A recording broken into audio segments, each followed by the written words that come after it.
Okay, everybody, really, really excited to invite Nina Hughes onto the podcast. Nina, how you doing? I'm good, thanks. How are you? Yeah, pretty good, pretty good. We've got two reasons really. I thought we'd have a chat. One is to talk about your career, all the way from Chadwell St Mary's, which I think it started at Chadwell St Mary's, didn't Yep, it?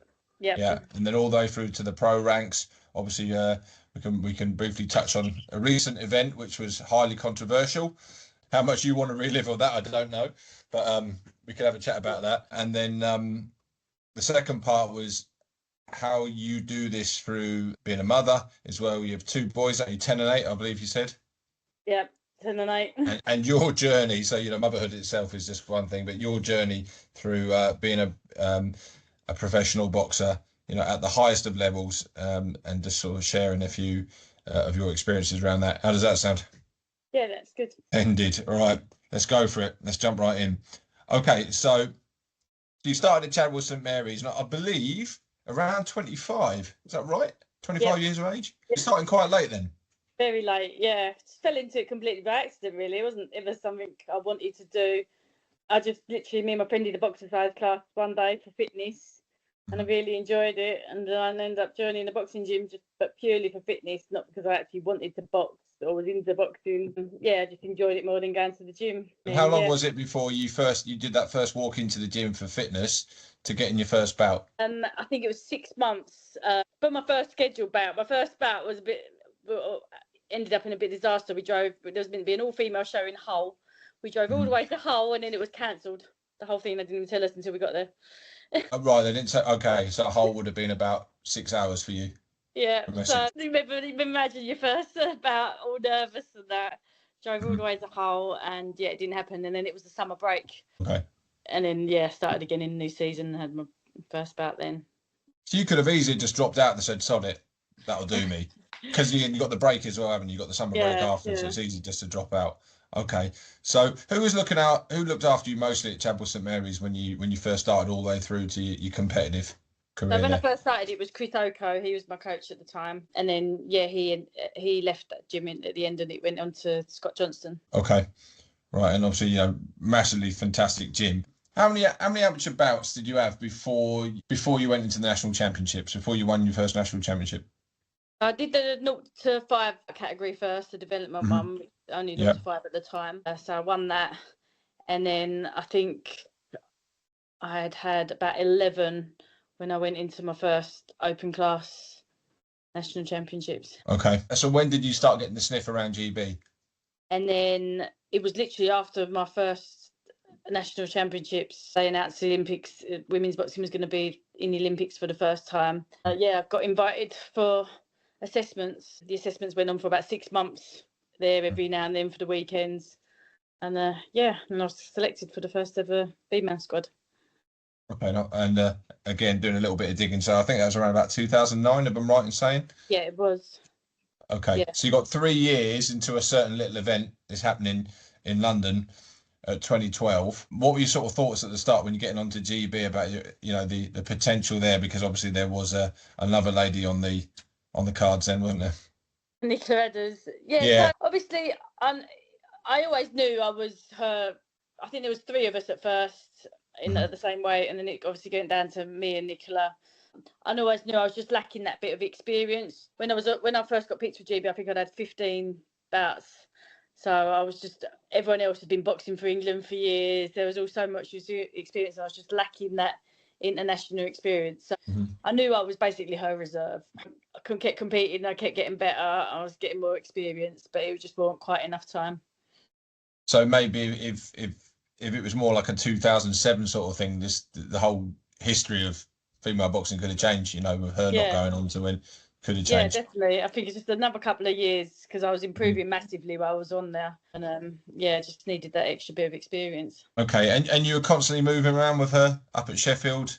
Yeah, we used to spar every time. We were weekly up there, so okay, I was definitely closing the gap as the months went on. Okay, and who else? Maybe Lisa Whiteside. No, Lisa came on after for the next one. Yeah, next Olympic cycle. Right. Okay. So obviously, great career, illustrious career, boxing for your country. Obviously, the only thing that sort of stopped you that those full honours was with Nicola Adams, just having that top spot and a lot more experience than you. So when did you then get married and start having the kids? After I was released from the GB squad, in 2012. Right. So straight after London or before London?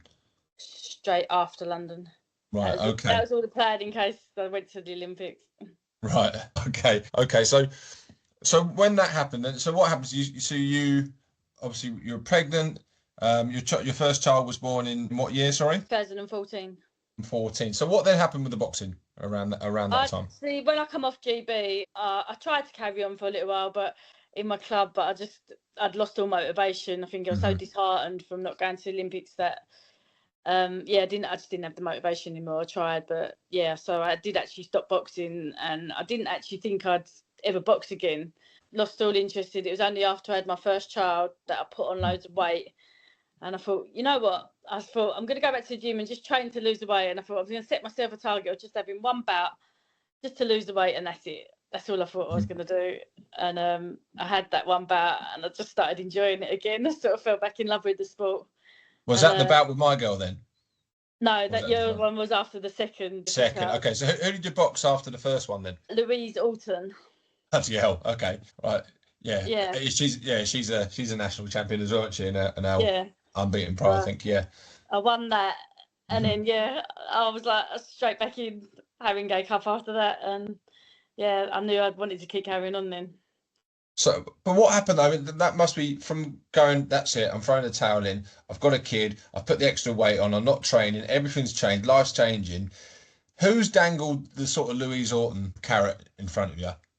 Is it like an agreed thing? Well, it was just, I wanted a fight, I wanted a bout, and that's who they matched me with. I remember it was on a London live show, it was on London Live channel, I think it was like... Oh, yeah, I remember that, London versus South or something like that. It was one of them shows organised by like Terry and Brian, and that's who they matched me with. Okay, yeah, nice easy one to come back into, because obviously Louise is a quality operator. Had your first child, had your first bout. You then want to go into did you say you're going into Haringey? Did you say? Yeah. Okay, how many times did you box in Haringey? Well, there was only once in the end. There was 9 in our group, I remember, and then everyone pulled out, and it ended up in a straight final. Did everyone pull out because you were in it? Well, that's what you'd like to think. I don't know what happened, but I know it went from 9 to 2. Okay, all right. Who did you box in the final there in Haringey? Dervla Duffy, Irish. Okay, another easy one then, yeah. Yeah. Yeah, it was. I mean, at most, I thought I was unlucky. I thought I'd done enough to win. A lot of people thought I'd done enough to win, but I didn't get the decision on the day.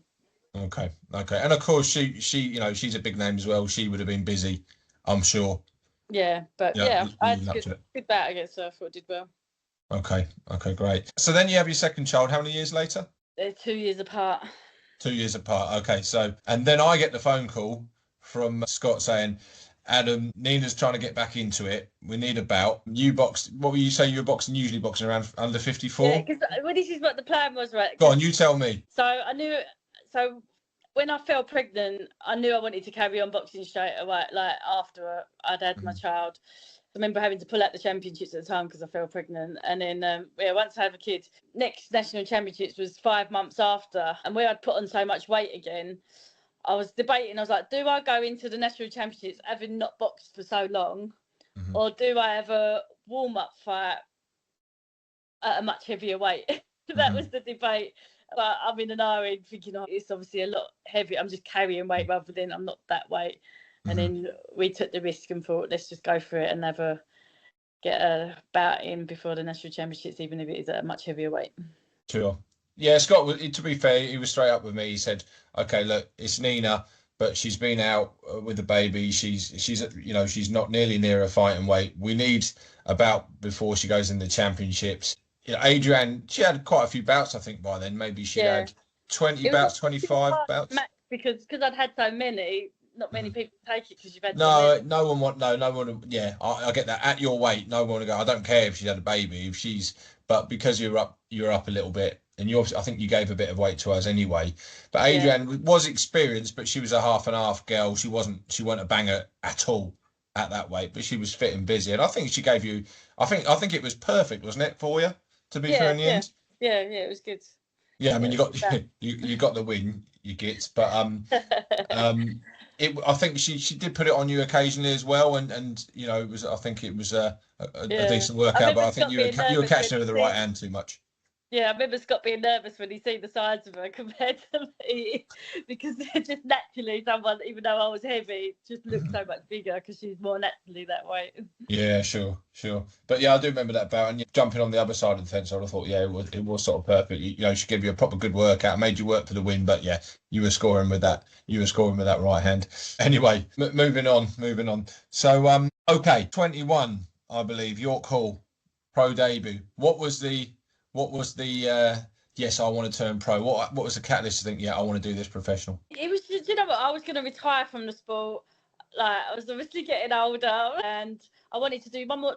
In my head was I was going to do one more national championships in the amateurs, and then I was retiring, and that was it. And then obviously COVID happened, lockdown happened, and they started televising a lot of the female fights on the TV.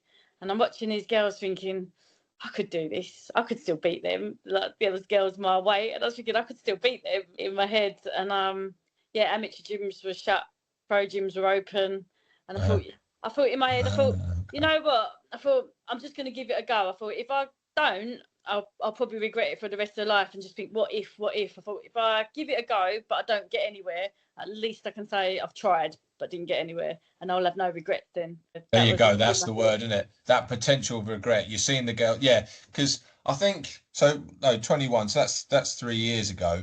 But even leading up to 21, obviously sort of 19 before COVID hit. That it wasn't the quality that we see now with the female. It's high quality now. I think pre-COVID, you maybe had some that wasn't such quality, and you're Yeah, obviously watching the TV and you're going, I can put it on yeah. her. I can put it all over her. They're Let's boxing for unpack it. title. I've sparred or beat them in the amateurs, or do you know what I mean? Yeah, Yeah, that's absolutely. what gave me the confidence to think I've just got to give it a go and see. But obviously, I know the pro side's a business side. There's a lot more Mhm. to it than just being able to get the fights and fighting anyone. So it's obviously to do with a lot of ticket selling, and it's a lot more difficult than the amateur game.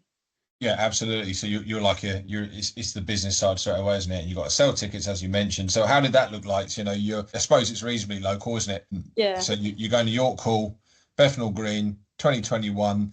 What did that look like in terms of how you had to train, get yourself organised, sell tickets? How difficult was that in the first one? Yeah, really difficult because like you're focusing on training, and then you're constantly on everyone for tickets. And I just remember like fight week when like obviously you're making weight and you're still like that day before waiting, driving around trying to collect all the ticket money, delivering all the tickets, and making like it's hard work because you've got to do it all yourself. But yeah, I found a way. I made it work. I sold enough tickets, and yeah, had a good pro debut. Okay, absolutely. And what was the result of that pro debut? Unanimous win, Okay, right. So what was it? A 4 rounder, 6 rounder. six We knew rounder? because of my age, we was always going to move fast. The aim was to do 6-8.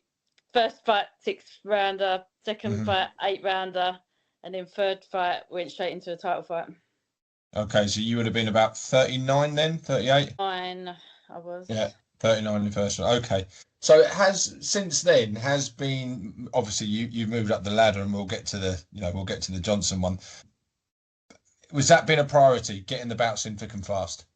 Yeah, definitely. Like the first year, I had 5 fights in the first year and won the world title in the first year. But it was always to just get as much experience and push up the rankings and try and get the opportunities as soon as you can. We didn't want to, obviously, not most people. You turn pro when you're young, you build yourself gradually, you get the experience, get much experience as you can. We knew that I didn't have time for that, but because I had 74 bouts, that I had a lot of experience Before. from the amateurs that I could afford to move fast. Yeah, the experience is there. Why do the whole sort of take 10 fights before you test yourself type thing? Yeah, exactly. Yeah, absolutely. So okay, 2022, Tyson Gallagher. Tell us about that. So Tyson Gallagher was my third fight.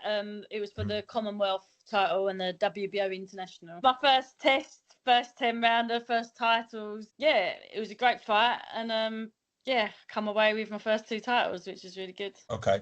And I've seen you box several times in the amateurs. Obviously, you box Adrian. I've seen you on TV as a pro. Without giving too much away, what is it people really have to look out for? If they're going to handle you, what do they have to really handle without giving away too much? Right. At the end of the day, you're on TV anyway, so people can see it. What do they have to handle? I suppose my aggression, my right hand. Yeah, I'm just a busy fighter. They have to be able to deal with my work rate. Yeah, the punches and bunches. You do. For me, you do throw a right hand, like you loop the right hand, but it's not a swing. It's like a precision right hand. So often it's not just like straight through, but you will loop it over the lead hand, but it will go so quick, and your head will move. You'll sort of slip inside as you throw it. It's like you're not throwing it, and then it suddenly catches them over the top of that lead hand. Listen, I'm not giving away any secrets. People will see this, and then you're coming back with that left hook quite a lot. So yeah, you're quite aggressive in your style, which is maybe not maybe an amateur sort of style. Yeah, maybe. I don't know. It's hard. What do people say is an amateur style now? Like, I know people always say. Yeah, good question. I think amateur styles can be all different, but I know what you're saying. The typical amateur style is quite. Yeah, I'm probably talking about the sword fighting stuff, which is it's an outdated analogy because it's anything now, isn't it? Yeah. Especially since the rule changes with the 10-9 and all that. But anyway, I think my point is your style suits professional boxing more, I would say. Yeah, definitely. More rounds. So they've got to be very, very strong, very defensively good to handle you. Yeah, I enjoy it. Definitely, like, you got more rounds to deal with. It's that constant pressure and that constant work rate. Okay. Right, fantastic. All right, so let's get to that point then. So we've all seen it. It's done the rounds all over social media. I saw the highlights of it. I remember watching it the next morning, and it looked like on the highlights that you were landing the dominant shots against Johnson. You were ringing in those right hands, and you were pinging her with a jab and setting it up as well. And then the whole debacle happened. So that point when you had your hand raised and then 2 minutes, a whole load of incompetence happens and it gets changed. It's probably a stupid question to ask. How did that make you feel? I'm not going to ask you that. What was your take on that whole 2 minutes? Well, no, the thing is, no one explained to us what was going on. Like, it was just 1 minute I've won, and they was just about to do the post-fight interview, and suddenly they start announcing the scores again, and the referee's dragging my hand back to the middle of the ring. So I didn't really know what was going on, and then they changed the scores, and then they come on interview me, and I'm like, I feel like I've just been robbed here. I don't even know how they can just change the scores. I had no idea. There was no explanation. It was just they just changed the scores in front of us.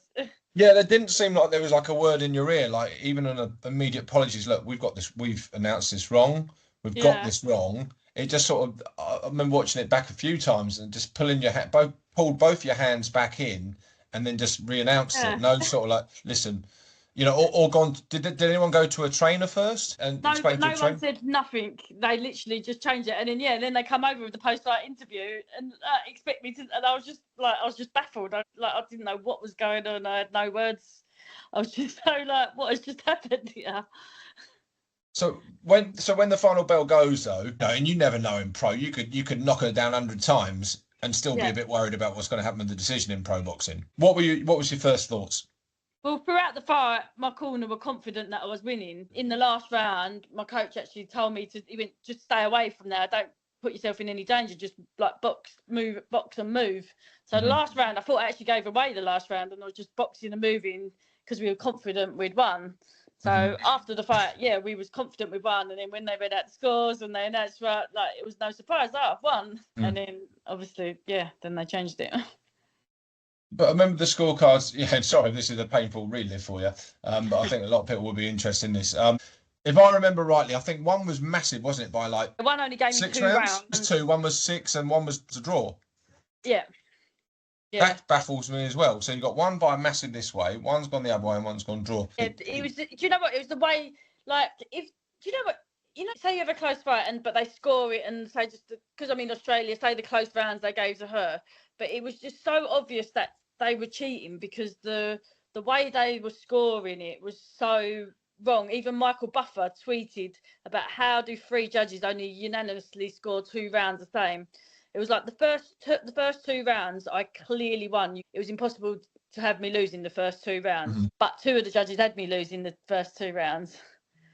And then it was like, you know, when they think, oh, we'll make the score closer by evening it out and giving me some later. Right.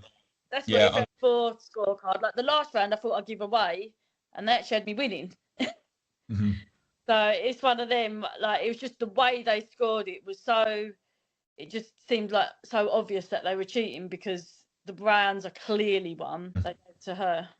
Okay. I'm, you know, I don't know much about pro boxing. I'm more focused on the amateur stuff. But the announcer. So what was the mistake then? So the announcer got the information back, and surely he just has to read it. Yeah. Is he reading it wrong? Has he got the wrong information from the judges? What's happening? They've told us he's read it wrong. I don't know how you read it wrong because I've seen some of the scorecards. I'm like, it's in black and white. It says literally the scores and who's won. And I've seen some of Michael Buffer's cards where he's had to read them. I'm like, how could you actually read that wrong? But their explanation to us afterwards was he read it wrong. So whether that's true or not, I don't know. But they don't. It's not like they all circle red or they'll circle blue. You know, or they'll circle the name, you know, or he has to add it up. Surely it's just made so plain for him that it will just read. Yeah, it's written down, and your winner by this score is the name. Yeah. So how do you get? I don't understand it, and I'm not trying to be a bit of a. So many things go through your head, like you think, was it all set up? Have they changed it? Has this person changed it? That's something we'll never know. Right. Okay. And so where are you with that now? Have you sort of made peace with it? So no, so I'm just waiting for the rematch now. So we appealed to the WBA about the controversial judging and the decision, and they got neutral judges from around the world to judge the fight, and the majority had me winning. So yes, they had me winning, and they've made me mandatory for the rematch now. Right. Okay. So you're mandatory, and so she can't go anywhere else. No. Right. Okay. It's just a matter of waiting for a venue date. And when they watch it back, obviously they're not there. Do they watch it from a camera from different angles, or do they just watch the TV?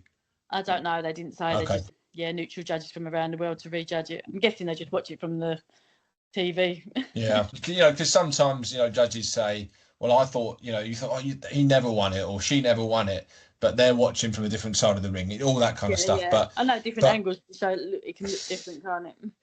Yeah, but pro boxing is a bit different. It's not like you go ping and there's a scoring shot like in amateur boxing where you kind of win it. It's different, isn't it? Yeah.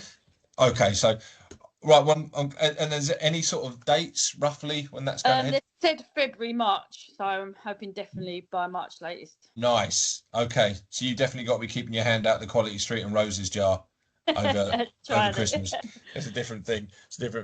Okay, so and everyone wishes you good luck for that. So here's the next part I really want to speak to. It's really fascinating. Then, so as a mum, you're at the peak of amateur boxing. You're at the peak of professional boxing now. You can't go much higher, and yet you got two boys. The whole motherhood thing's a different thing apart. You got to look after them, etc., etc.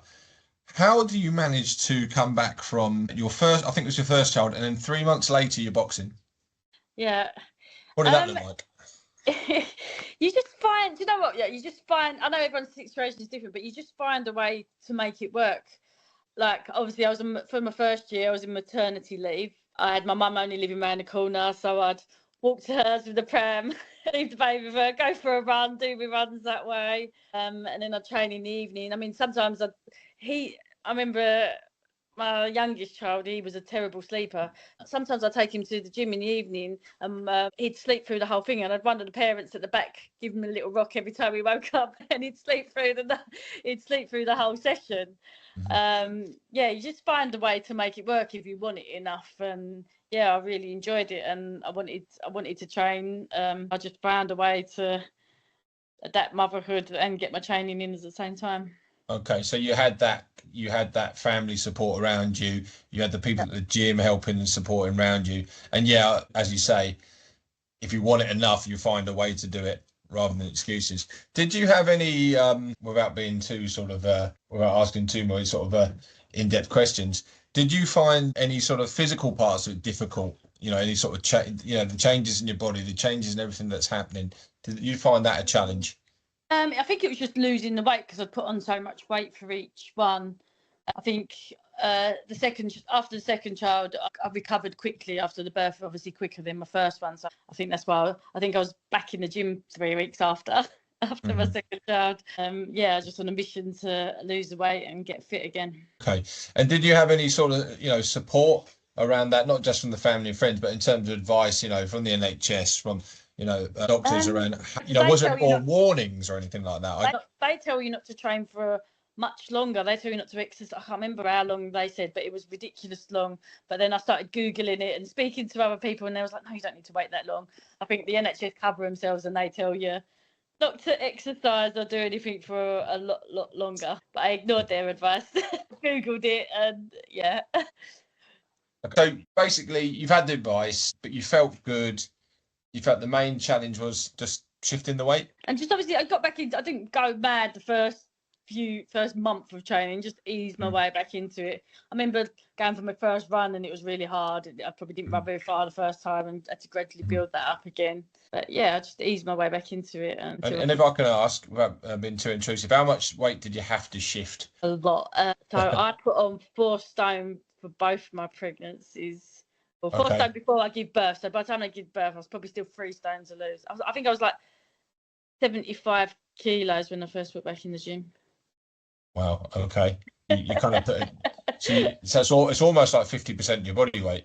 Yeah. So I did put on a lot of weight. And what did you find helped for you? I mean, I know obviously every mother's different and every boxer's different. How did you find what was the best way for you to shift the weight and get fit again, get strong again? It was just exercising and eating healthy. Yeah, I just had to make sure I was eating the right foods, eating enough still. I think the first bit come off really quickly. And I remember getting to about 63, 64 and sort of like I felt like I hit a wall a bit. I think we had lost so much weight, but I just kept on the diet, kept training hard, and yeah, gradually got it off. Okay, sure. Any sort of advice that you think you would give to any women who are currently pregnant and want to get back into it eventually, or have had a child recently and want to get back into it? What would be your general advice to them? Just find a way to work. If you want it enough, you'll be able to adapt your training around your children, and you'll find a way to make it work. And yeah, your life shouldn't be put on hold just because you've had kids. You can still do the things that you want to do as well. And do you think maybe there is a bit of a sort of narrative out there where people are saying, well, you've had a kid, that's it, full stop? I think, yeah, some people probably do think that, like, once you've had that, I won't be able to carry on. But I think there's so many mums now that have come back that it's a lot more of a common thing probably than it was. And I think it's probably worth having these conversations even more so, just to find out about how did you do it. Obviously, I understand there are medical things to consider and everyone's individual, but there's so many stories out there that, being a mother isn't the full stop on the end of your career. It's a comma. I did still obviously try and train quite a bit through my pregnancy. Well, I did for the first 6 months. I found it. I think I got too big for the last few months. But I remember being 9 months pregnant and going into the gym and doing a few rounds on the pads, hoping that it'd get my baby out. Yeah, well, they do say exercise is medicine, so yeah, maybe in a real sort of literal way there. Okay, great. Right, here we go. I'm going to stick it right on you because today is the 20th of December. It's 10 to 7, 20th December. Tomorrow there's a certain fight happening out in Saudi. Go on then. Have you thought about it? Who you got? You got Usyk or you got Fury? Horrible question, isn't it? Horrible question. I keep changing my mind, but I think Usyk. Go on then. I'm going to narrow you down even further. Go on. How's it happening? Points. Oh, then even further. Usyk points. I'm going. I think. Okay. But well, unanimous. I'm not sure. I'm not 100%. I'm not. Yeah. Well, I think that's what makes it great. No one knows. I've been asked it several times. I just like, don't answer that. Don't ask me that question. Don't ask that question. Go on. I'll put myself out there. I'll go the same. Again, same. A few of my friends who are in boxing, they've said they've just got this feeling that Fury's going to catch him and not be daft this time and just really, business focused and use his weight, use his height, be busier, not switch off and do it. But I just love Usyk. I like Fury and Usyk, but I just think Usyk might nick it. But anyway, that's my 2 cents worth as well. Yeah, it'd be a good fight. If Fury brings it and he brings uses his size and his strength, it'll make it an even better fight, right? Yeah. Problem is, I've got a old university lads drink tomorrow, which starts at like 2 in the afternoon. So that's going to be a difficult one for me not to have a couple of shandies before the bout happens. So I've got to be careful. Anyway, enough of that. Right. So anyway, have a great Merry Christmas. Easy, like I say, easy on the roses, the heroes, the Twiglets, the Quality Street, and we look forward to you sticking it right on Johnson in February, March. Yeah. Yeah, get my world title back. That's the one. Bring it back to Britain. Hey, right. Well, cheers. Thanks very much, Nina. It's great speaking to you again. Thanks. Good to speak to you too. Take care of yourself. Bye.